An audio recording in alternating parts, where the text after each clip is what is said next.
Walls of Destiny. Part 2. Beyond the Walls. Chapter 3. The Wandering.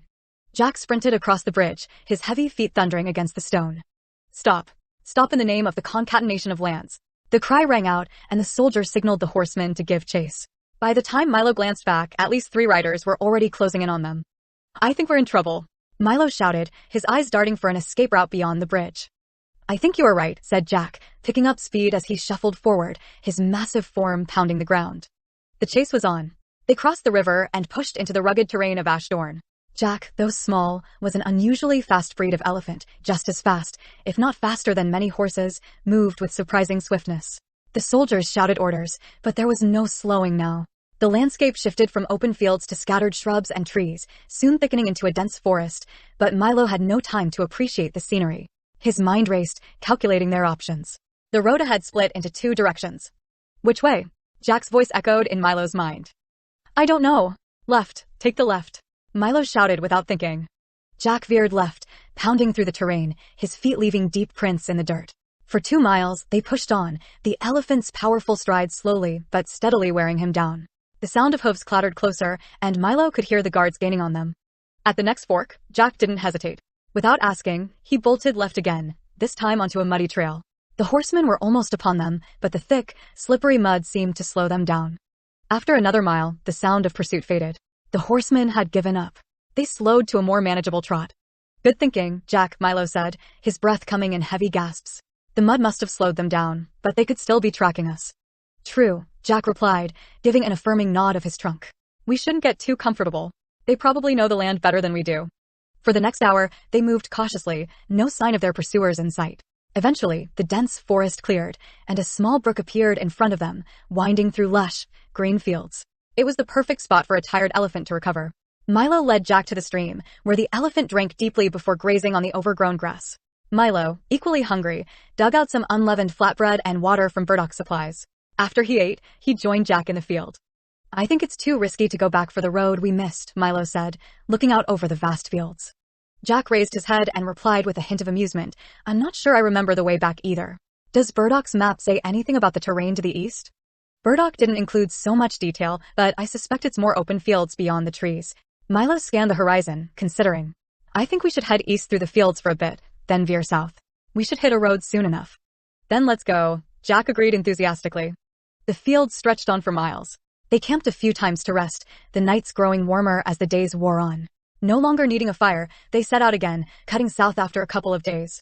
They finally stumbled onto an old wagon path, following it southeast. The terrain began to change. Gradually, the fields turned into rolling sandy dunes, with fewer shrubs and less vegetation. The wagon trail seemed to veer more east than south, before it eventually disappeared altogether. The air grew dry, and the sun bore down relentlessly. They found one last watering hole before the dunes gave way to a barren land of salt and ash. It was clear now they were entering Ashdorn. The land was desolate, scarred by the eruptions of 3 long dormant volcanoes. The ash covered everything, and the ground seemed to crack underfoot, releasing the occasional puff of sulfurous steam. There was little plant life left, even the weeds struggled to grow here. Jack could find only small patches of shriveled grass and the occasional trickle of rainwater to sustain himself. The foul, oppressive heat made every breath feel thick and heavy. By the 4th day, their food and water had run out. They had wandered aimlessly, trying to find a way south, but giant rock formations and sheer cliffs blocked their path. It seemed they were lost. Mylo surveyed the map, frustration boiling inside him. We've been heading south for days. We should be right here, he muttered, pointing at the map with a trembling finger. There's supposed to be a town just a day's ride from here. Jack's voice was thoughtful. Maybe the cliffs pushed us too far north. But if we keep heading south, we should eventually leave Ashdorn behind. Let's hope so. Mylo sighed, tucking the map back into his pack. Keep an eye out for water, Jack. We're completely out. After their brief stop, they continued on, south as much as possible. Slowly they went trying to conserve energy. After about 2 hours, Mylo had fallen asleep on Jack. They were both exhausted and Jack nearly fell asleep as he was walking. He began to dream of he and Jack riding into the walled city and all the townsfolk were waiting for him. They were cheering for they knew what Mylo and his group had done. Mylo. Mylo, they chanted. Mylo was awoken by the voice in his head. It was Jack. Mylo. There are horsemen coming this way. They were both too tired to run. Mylo drew his sword. What do you want? He yelled, making sure the drawn sword was visible to the strangers. We mean no harm, said one of the men. The king is expecting you. King? Asked Mylo, still clenching his sword. His weary mind drifted to the steward king of Idriaxlan, but these men did not even look like Sewell soldiers, nor did they speak with the same accent. "I am not sure what king they speak of, but I don't think they are hostile," Mylo, Jack reassured. After gathering the necessary supplies in the village, Burdoc set his sights westward, following the same path Losgrel and Longfellow had taken before him. His destination was far off, first leading him past Railsville and then veering northeast into the rugged mountains of Clevendorn. He knew the journey would be long, at least 7 days at a steady pace, the path winding through thick forests and craggy terrain. He would follow the ancient, weathered tracks that hugged the western shores of Lake Idriaxis, stretching all the way to the land of the Baruni. This route would bring him tantalizingly close to his own home, only a half-day's detour. But Burdoc had left his wife behind for the sake of the mission, and though his heart ached with longing for her and the peaceful life they shared, duty called. He had initially planned to stay just a day, but his wife's gentle persuasion had kept him at home for an entire week. Their time together had been a balm for his soul, though it only made the parting harder. Before he left, he entrusted Mylo with 2 addresses, one for his home and the other for the inn in Deadwood, hoping that letters might find their way to him. He hoped that the extra days at home might give him a better chance of receiving word, but despite his wishes, no letters came. The Baruni, also known as the Mountain Folk, were an enigmatic race, small yet remarkably human-like in appearance. They had lived in these lands for millennia, long before any human set foot on the continent. For thousands of years, the people of Atlantia and Old Sedernavia had coexisted with the Baruni in relative peace, their histories intertwined. But during the time of the Great Plague, most of the Baruni perished, and it became widely believed that they had vanished from the world. Every now and then, a curious adventurer would return with wild stories of seeing one, but these tales were dismissed as the ramblings of an overheated mind. In truth, the remaining Baruni had retreated into the high, shadowed mountains, where they remained hidden and, over time, became immune to the disease. Despite their reclusiveness, they were known to be a highly intelligent race, gifted not only with innate magical powers, but with advanced technological abilities.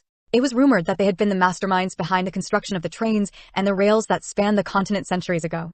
Burdoc held onto the belief that the Baruni, with their wisdom and knowledge, might possess the answers he sought, or perhaps even aid in his mission. That was the heart of his quest, and though the road ahead was uncertain, he would not be swayed from his purpose. Losgrel and Longfellow, too, remained steadfast in their own purpose. After 2.5 days of riding through the dry, oppressive heat, they entered the arid, desolate lands of Tyravant. This land was a stark contrast to the lush forests and hills they had left behind. Though not that much further south, the climate shifted due to the warm winds from the south. The air was thick with dust, and the sun beat down relentlessly, casting long shadows over the cracked, parched earth. Sparse, twisted shrubs clung to life in the rocky soil, and distant sand dunes rolled in the wind like waves on a barren sea. Tyravant, one of the few nations not in allegiance with the COL, stretched endlessly before them, a land of few allies and fewer comforts. Though this was not their first time crossing into Tyravant, it was different now. This time, they would have to venture deeper, much deeper, into its heart. The capital city lay 2 more days of treacherous travel beyond the border, its spires barely visible on the horizon, like mirages in the heat. The people of Tyravant were not known for their hospitality, especially toward foreigners. Outsiders, especially Sedrnavian knights like Losgrel, were viewed with suspicion, their presence an unwelcome reminder of a distant, troubled past. The lands beyond Railsville were even more foreign to Tyravant's people, and that disdain was sharply felt.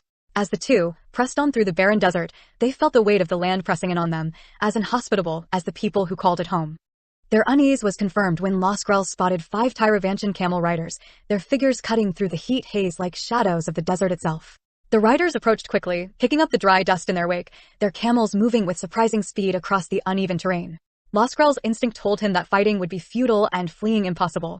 There was no cover for miles, and their chances of outrunning the Tyravantians were slim. Slowly and carefully, Losgrel retrieved the envelope Burdoc had given him. It was the only means of communication that could bridge the chasm of distrust between them. He dismounted without a word and loosed the letter from its envelope and offered the letter. 2 of the camel riders dismounted swiftly, their swords gleaming in the harsh sunlight. They spoke sharply to one another in Tyravantian, their words laced with suspicion and authority. Losgrel, trying his best to remain calm, met their gaze and said, as clearly and politely as he could, "I am sorry. I do not speak Tyravantian. Please take this letter." One of the riders snatched the letter from his hand with a quick, brusque motion, his cold eyes studying Losgrel for a long moment. There was no warmth in his gaze, only a calculating distrust. The rider glanced at the letter, his fingers tracing the edges briefly, then passed it to the other man. This second rider read the contents carefully, his brow furrowing as he took in the words. He barked something sharply to his men, his voice sharp and authoritative, before turning back to Losgrel and Longfellow.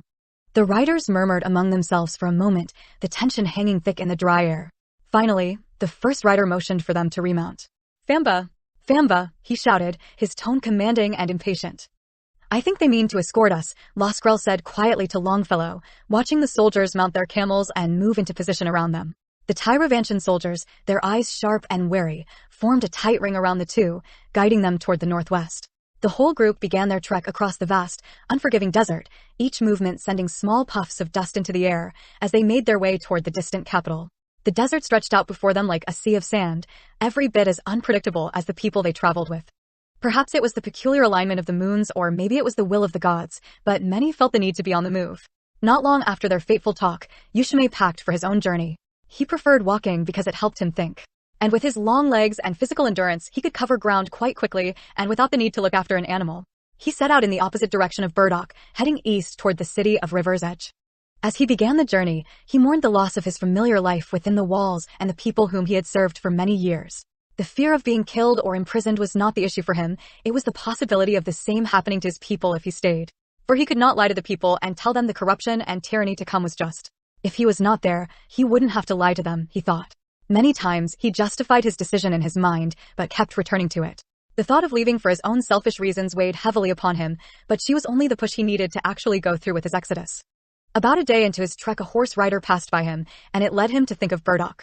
I am not abandoning my people, he said out loud. But was he? A village father's duty is to look after his people. Yushime told himself that by leaving, he was looking after them. But a village father is supposed to be there for them, which he was not.